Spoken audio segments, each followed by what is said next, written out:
What would you do if someone tried to take your home with nothing but lies and a clipboard? That's where my story begins, in a quiet cul-de-sac where the air smelled of fresh-cut grass and Karen's ambition. My name is Elise, and I'd lived on Willow Lane for a decade, in a modest house with ivy crawling up the walls. It was my sanctuary, bought with every penny of my late husband's life insurance.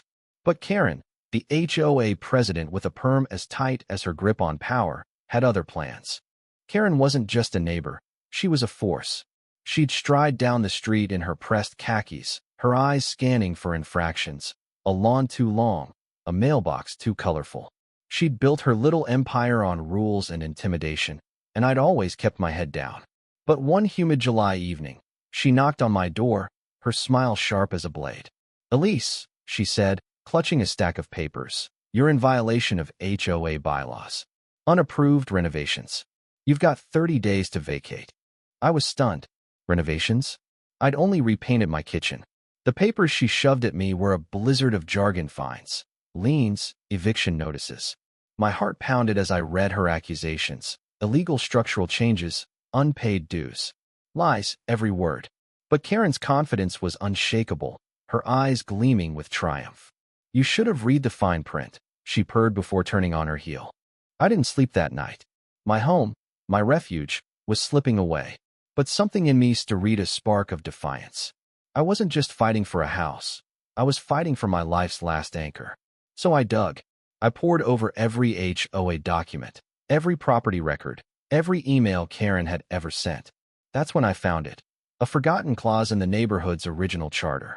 Willow Lane wasn't just my home. I owned all of it.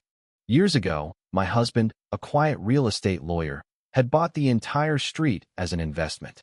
He'd leased the lots to developers, who built the homes Karen and her minions now lived in.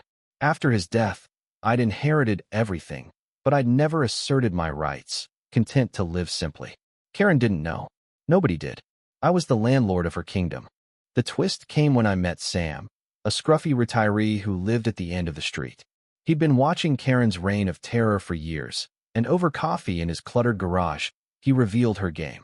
"She's done this before," he whispered, pulling out a folder of complaints from former residents people bullied into selling their homes cheap.